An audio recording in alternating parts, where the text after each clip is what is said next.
Bicara mengenai Sidul anak Betawi atau Sidul anak Jakarta, ingatan kita pasti langsung tertuju pada Rano Karno, legenda hidup yang memerankan tokoh utama Dul, baik dalam film maupun sinetronnya, dari masa kecil hingga sudah menjadi engkong-engkong. Ya, Rano Karno, meskipun beliau seorang aktor dalam berbagai peran, penyanyi, sutradara, bahkan sebagai politikus, tetapi sekali Sidul, ia tetaplah Sidul dan tak dapat dipisahkan. Yuk kita kupas.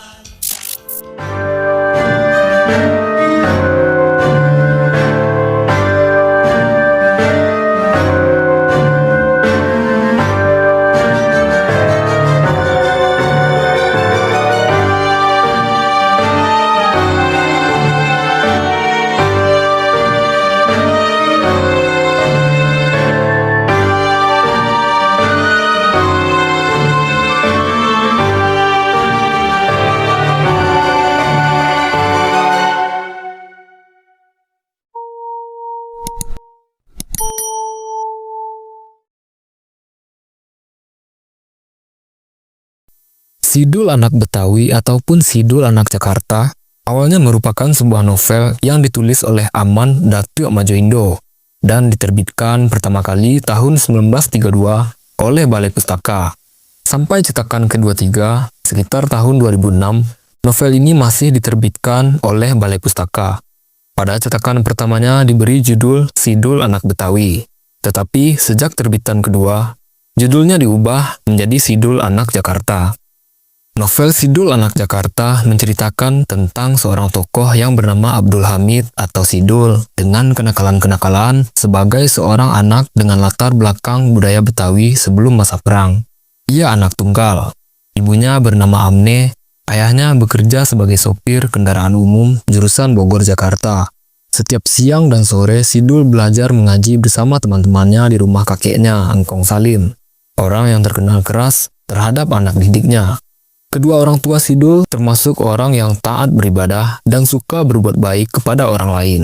Kehidupan keluarga orang tua Sidul sangat harmonis walaupun mereka miskin. Kemudian ayah Sidul meninggal dunia karena mobil yang sedang dikendarainya menabrak pohon asam. Oleh karena itu, cita-cita Sidul untuk bersekolah hampir menjadi sirna. Ibu Sidul ingin bekerja di toko obat, tetapi kakek Dul tidak mengizinkannya. Lebih baik putrinya bekerja menjadi tukang cuci pakaian daripada bekerja di toko obat.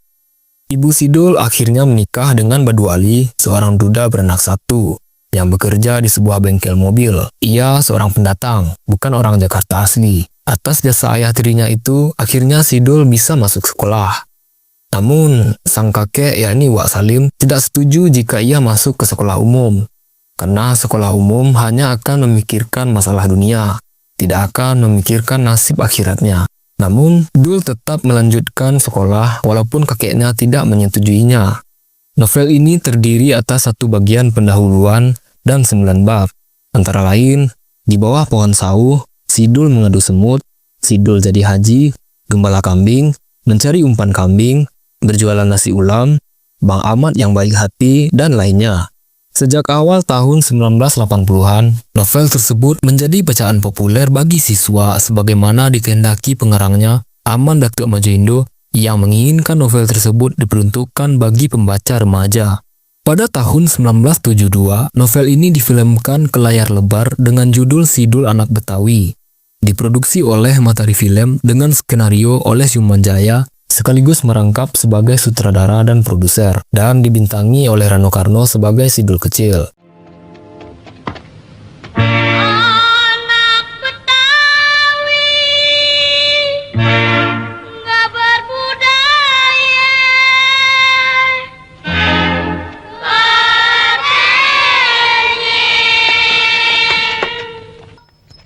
Bang Jogor, kan nyarap nih. Lu nama nuin ah.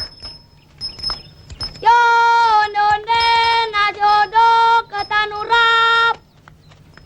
Nasi uduk kantat kurap.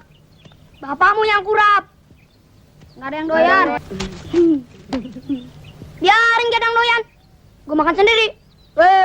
Inilah yang mengilhami Rano Karno membuat sinetron Sidul anak sekolahan yang fenomenal pada tahun 1990-an dan terus mengembangkan ceritanya ke berbagai series dan film lanjutan.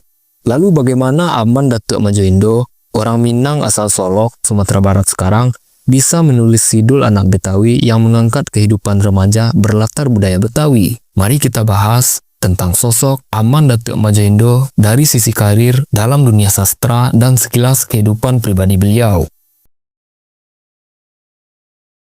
Aman Datuk Madjoindo lahir pada 5 Maret 1896 di Nagari Supayang, Solok, Sumatera Barat pada masa Hindia Belanda.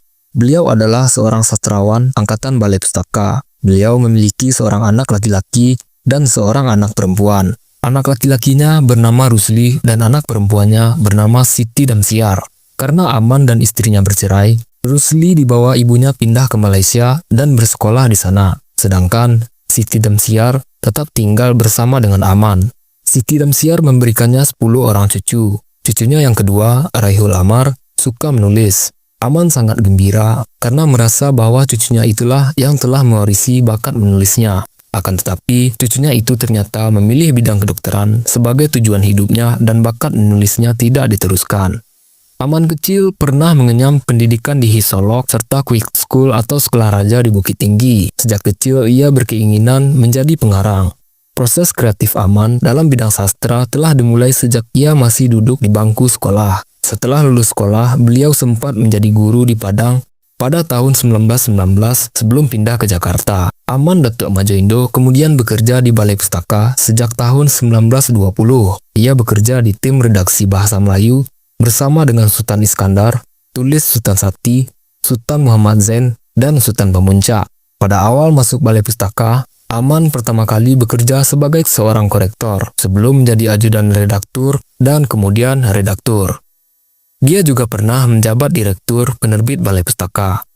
Datuk Madjoindo berhenti bekerja di Balai Pustaka pada 30 Juni 1958. Aman adalah seorang pemikir. Apa yang dilihatnya selalu dipikirkannya. Apa yang dipikirkannya menjadi bahan renungan dan bahan penulisan karyanya. Karena yang dipikirkannya beragam, karyanya pun beragam. Ketika Aman berada di daerah Puncak, sekitar perkebunan teh selama 3 bulan, ia banyak melihat kemesuman yang dilakukan oleh tuan-tuan Belanda perkebunan. Perbuatan mesum yang menimpa wanita-wanita dusun yang dilihatnya itu sangat menyiksa batinnya. Rentetan peristiwa yang disaksikannya itu, terutama yang dialami gadis-gadis yang hidup di perkebunan itu, dituangkannya dalam novel Menebus Dosa. Kemudian ia menyaksikan kehidupan buruh di kota besar dengan segala kesukaran hidup mereka, sehingga mereka banyak berhutang. Dia melihat orang-orang yang berkuasa dan memiliki uang terus mempermainkan kehidupan orang yang lemah, baik tingkat sosial maupun ekonominya. Apa yang dilihatnya itu dipikirkannya dan dijadikannya novel. Ia ingin menunjukkan jalan keluar bagi selemah untuk mengatasi masalahnya. Hal itulah yang tergambar dalam novelnya yang berjudul Sebabnya Rafiah Tersesat. Tak hanya itu, Aman juga menulis tentang masalah antar suku. Ia teringat kepada seorang dari suku Nias di Padang ketika ia menjadi guru di Ulak Karang. Orang Nias itu ingin bermenantukan bangsawan Padang yang bergelar sultan. Masa itu, suku Nias dipandang rendah oleh masyarakat Padang, bahkan dihina. Berdasarkan hal itulah, Aman mulai menyusun cerita selama 3 bulan dan diberinya judul Si Cebol Rindukan Bulan. Cerita itu memberikan pengetahuan kepada pembaca bahwa keinginan haruslah disesuaikan dengan kemampuan. Masalah antar suku itu mengganggu pikiran dan perasaan Aman Datuk Madjoindo. Rasa kebangsaannya yang tinggi membuatnya tidak bisa berdiam diri. Ia mempunyai cita-cita untuk membangkitkan rasa persatuan bangsa Indonesia melalui percampuran darah atau perkawinan. Perkawinan antar suku, menurut Aman, akan melenyapkan perasaan lebih tinggi dari satu suku pada suku lainnya. Ia berpendapat bahwa tugas itu bukan tugas para pemimpin dan pemikir saja, melainkan juga merupakan tugas seluruh bangsa Indonesia. Pikiran dan kehendaknya itu diwujudkan Aman dalam karyanya yang berjudul Rusmala Dewi yang menceritakan pertemuan antara orang dari Jawa dan Andalas atau Sumatera. Buku itu ditulis oleh Aman bersama dengan Siono Harjo Sumarto. Perhatian Aman juga sangat banyak tertuju kepada anak-anak. Oleh karena itu, banyak karya Aman berupa cerita anak-anak. Salah satu di antaranya adalah yang berjudul Sri Gunting. Nama buku itu berasal dari nama burung Sri Gunting yang mempunyai keberanian yang sangat besar. Dalam cerita itu, Aman melukiskan keberanian dan semangat pahlawan dalam dada anak-anak dan pemuda masa itu. Dalam kata pengantar buku itu disebutkan bahwa tujuan penulisan buku tersebut adalah untuk membangkitkan semangat dan keberanian anak-anak untuk membela keadilan dan kebenaran di hari nanti seperti semangat dan keberanian Sri Gunting. Selain untuk menimbulkan semangat anak-anak, cerita anak juga bertujuan memberikan hiburan berupa penggeliat hati dan teka-teki untuk mengasah keterampilan berpikir. Hal itu terlihat pada buku yang berjudul Pak Janggut dan Bujang Bingung. Buku-buku tersebut merupakan cerita penggeliat hati yang juga bertendensi pendidikan. Pada pendahuluan buku berjudul Apakah Itu? Teka-teki, dijelaskan bahwa teka-teki itu merupakan permainan yang dapat menggembirakan anak-anak pada saat mereka berkumpul atau sedang beristirahat. Hal ini tak lepas dari pengalaman di masa kecil Aman Datuk Majoindo di kampung. Kebiasaan orang di kampung Aman sebagai orang Minangkabau ialah apabila anak laki-laki sudah berusia 6 atau 7 tahun, mereka tidak diperbolehkan lagi untuk tidur di rumah. Mereka diusir ke surau untuk mengaji sampai dewasa. Di surau itulah para anak laki-laki berkumpul dan biasanya mulai bermain teka-teki pada waktu-waktu tertentu. Teka-teki itulah yang dikumpulkan Aman dan diterbitkannya menjadi sebuah buku. Ketika keluar dari sanatorium Cisarua, setelah mendapatkan perawatan atas sakit paru-parunya, Aman mempunyai keinginan untuk mengarang cerita tentang anak-anak Betawi asli yang tidak mau bersekolah dan hanya mengaji sehingga ketinggalan dari teman-temannya yang datang dari luar Betawi. Keinginannya itulah yang diwujudkannya dalam karyanya yang berjudul Sidul Anak Betawi yang kita bahas sekarang. Cerita itu dibuatnya dengan menggunakan dialek Betawi. Karya Aman tersebut sangat terkenal walaupun hanya ditulis dalam waktu 2-3 bulan saja. Mat! Coba tolong tanyain deh. Apa mau sekarang? Mau di sini? Apa di mana? Min, tolong tanya sama tuan anak. Boleh perang? Boleh juga damai. Cepat! Kata sapi, pala bapak Sidul botai. Apa katanya? Sini, gua bisikin. Aduh, kurang ajar. Woi, mereka sudah mulai.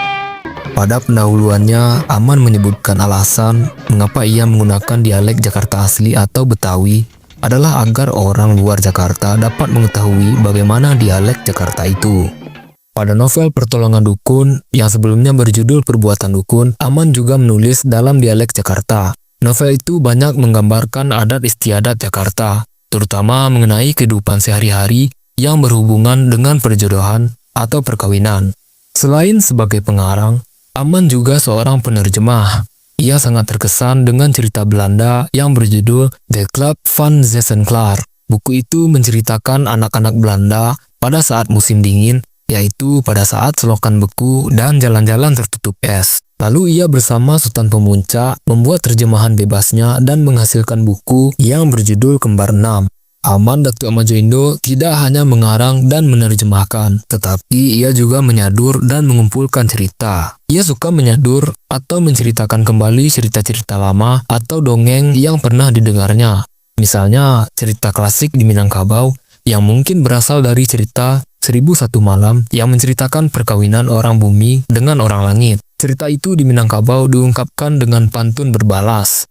Aman ingin agar tradisi orang Minangkabau dalam berkasih sayang diketahui oleh orang luar daerahnya. Keinginannya itu lalu ditulisnya dalam buku cerita Malindeman dan Putri Bungsu.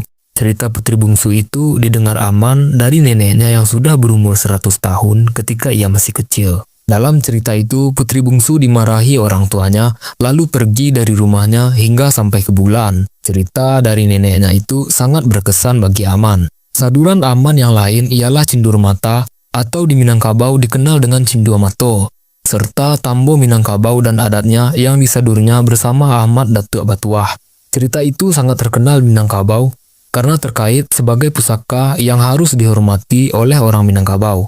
Cerita itu berintikan adat dan agama yang menjadi dasar pemerintahan di nagari di Minangkabau pada zaman dahulu, dan sebagian besar masih berlaku dan dipatuhi oleh masyarakat Minang.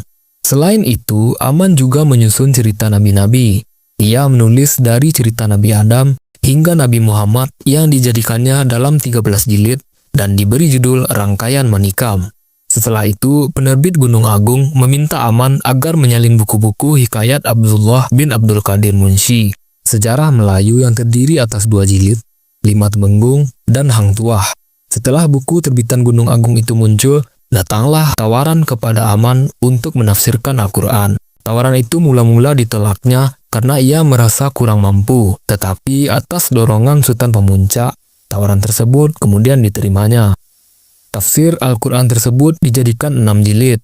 Setiap jilid terdiri atas 5 juz dan diterbitkan oleh penerbit Diambatan. Tafsir Al-Quran adalah karya Aman Datuk Majoindo yang terakhir, yang diselesaikan setelah ia pergi ke Mekah untuk menunaikan rukun Islam yang kelima. Setelah itu, Aman tidak berkarya lagi karena kesehatan matanya tidak memungkinkan. Aman Datuk Majoindo wafat pada 5 September 1969 di Sirukam, Solo, Sumatera Barat. Lebih dari 20 buku telah dikarangnya selama masa hidupnya.